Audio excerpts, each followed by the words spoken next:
Okay, so I am the Comics Kid 2099, and I have a graphic novel review that I want to talk to you guys about. Fear Agent, Volume 2. I don't even know the name of this one. My War. This collects issues 5 through 10 of Fear Agent, the series, and I want to go ahead and say right off the bat, in my review of Volume 1, I was extremely careful about the spoilers. I spoiled almost nothing about that book. I'm going to be a lot less careful in this review, mostly because it's just going to be impossible for me to talk about this series if I don't do a little bit of spoiler stuff. And also, if I didn't spoil anything, basically each video about Fear Agent would just be, hey guys, you should read this series, and that's going to get boring for me and it's going to get boring for you. So I'm going to be spoiling stuff that happened in Volume 1 in this video, and I'm going to be spoiling a little bit of stuff that happened in Volume 2. So if you haven't read this series and you still think that there's an inkling inside you that wants to read this series, you need to stop this video and you need to go and read the series now, because I am going to be spoiling stuff that happens in the first two volumes. If you haven't read Volume 3 and up,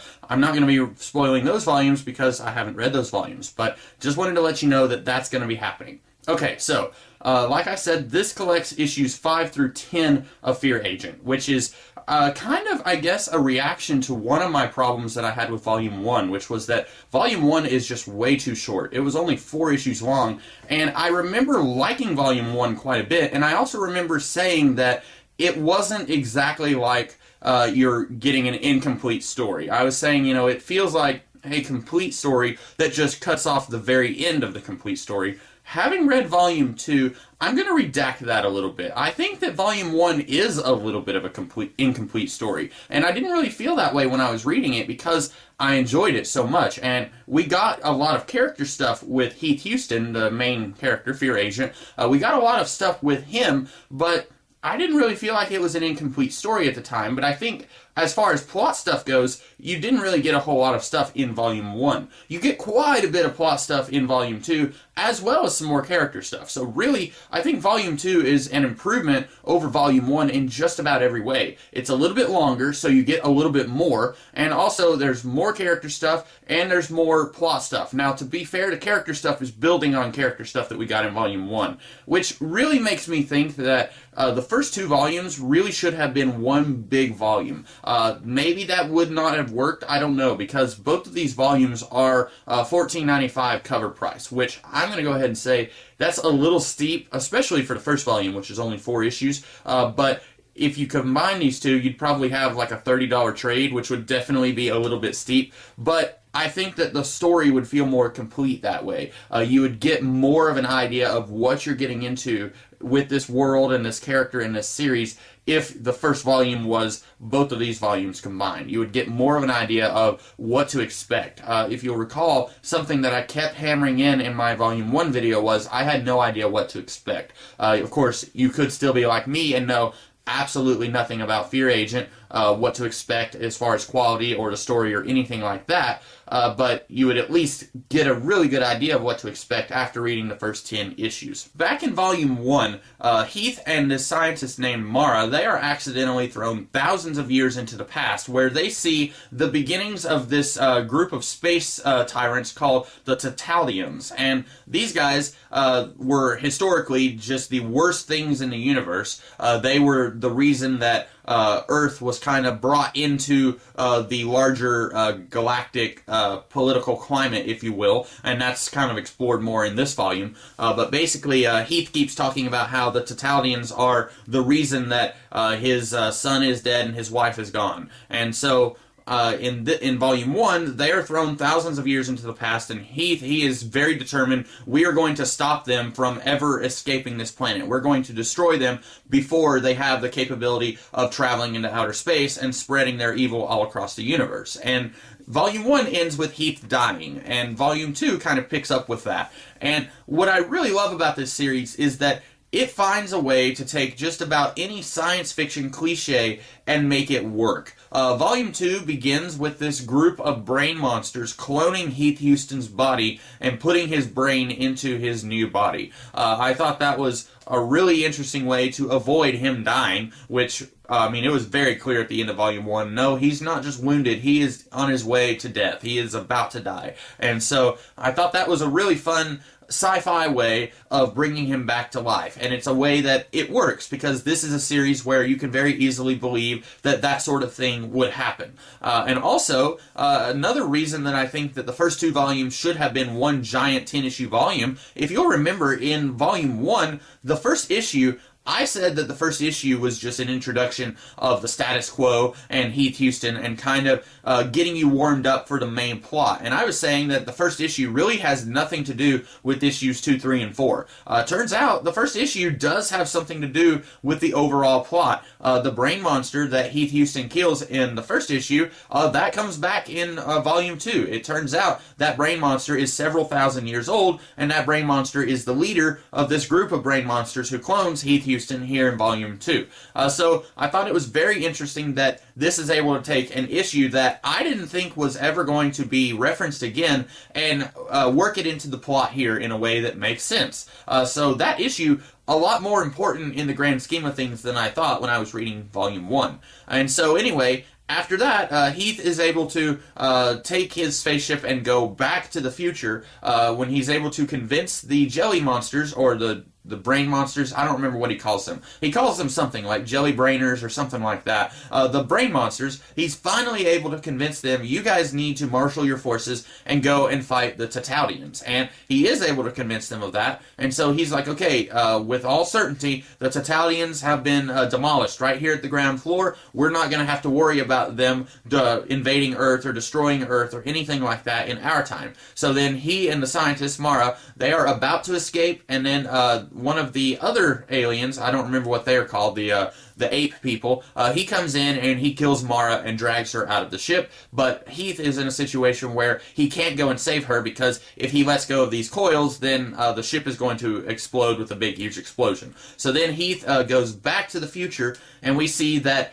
in this alternate future, Heath and Mara have both been cloned numerous times, and they have become this sort of Judge Dredd type law enforcement agency on this world. And you're thinking, okay, this is going to be the brand new status quo. Basically, kind of like in Back to the Future 2, when Marty and Doc go to the alternate 1985 and it's very different, you're thinking, okay, that's going to be how this series is going to be from now until the end. But it's only like that for about 2.5 pages. And then this group of aliens who are part of this big council, basically, we find out they are kind of like the time variance authority from Marvel Comics. They are there to make sure that nobody messes with the time stream too much. And they went back in time and undid everything that Heath Huston did. So Mara, she's now alive once again.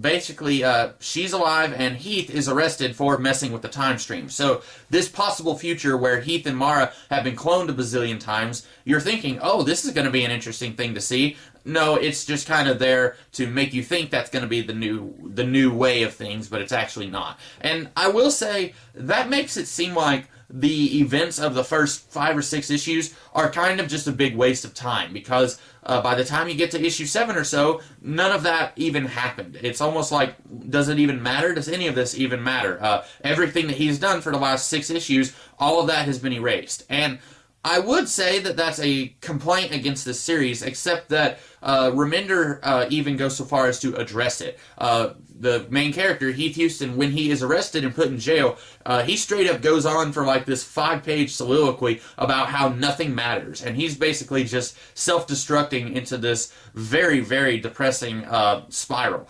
And this is where his character stuff becomes even more developed than it was in Volume 1. If you recall, in Volume 1, I was saying that he starts off as this kind of carefree, I don't really care what happens, very casual cowboy demeanor about him. And he didn't really seem to have much depth when Volume 1 first starts. But then, as Volume 1 goes along, you find out that he had a wife and a kid, and they are seemingly dead because of the Tataudians invading his planet. And that developed his character. That made him seem like much more of a three-dimensional character. It made him seem like more of a tragic character. This volume goes 100 times further to make him more of a tragic, flawed character. He is extremely flawed, extremely depressed, and somehow this series is still able to make me care about him.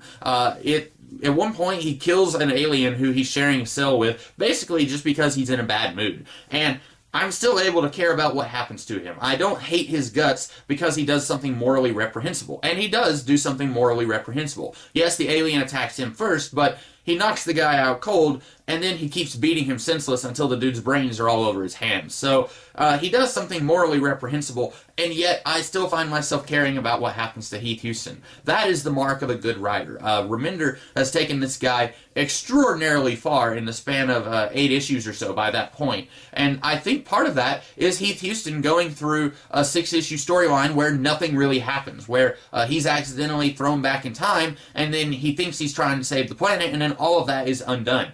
You would think, wow, that was a waste of 6 issues, except that it takes our character further than he ever was before all of that stuff happened. So I'm okay with this series kind of taking a detour on the plot to do all that stuff that ultimately doesn't go anywhere, because it does develop the character of Heath Huston quite a bit. And then after that, we kind of go back on course with this other race of aliens who are trying to invade what's left of the human race. And we find out that there's still about 20,000 human beings living on the moon, and there is a new group of fear agents who are kind of trying to scavenge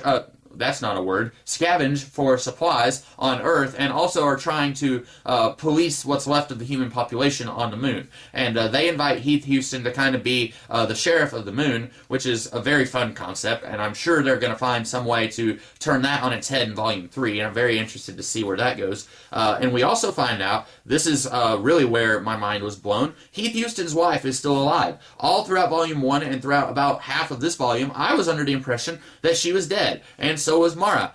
Turns out she's just gone. He didn't say that she's dead, he just said she's gone. And I'm not sure if she's still alive because of time travel shenanigans, or if this is how things were before he messed with the time stream, because I'm assuming that the Time Variance Authority, or whatever it is that they're calling themselves in this book, that they fixed everything that Heath Huston changed about the time stream. I think that's what they did. So I'm assuming that she was always alive even before he went back in time. And things are not exactly good between Heath and his wife. I'm not going to spoil what all is going on there, but you would think that things would be a little bit more cushy between these two, who once had a kid on Earth.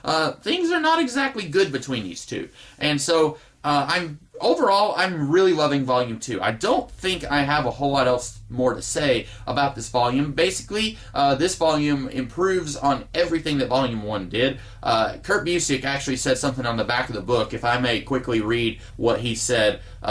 It goes from frying pan to fire to bigger fire and more. And I think that's a really good way to describe this series. At no point does this series take a breather. It says, okay, we're going to do an issue here where all of our characters just kind of have a talk and have a day in the life. This series doesn't do anything like that. And there's nothing wrong with that. There's nothing wrong with doing an issue where our characters just kind of have a quiet day where they all chat with each other.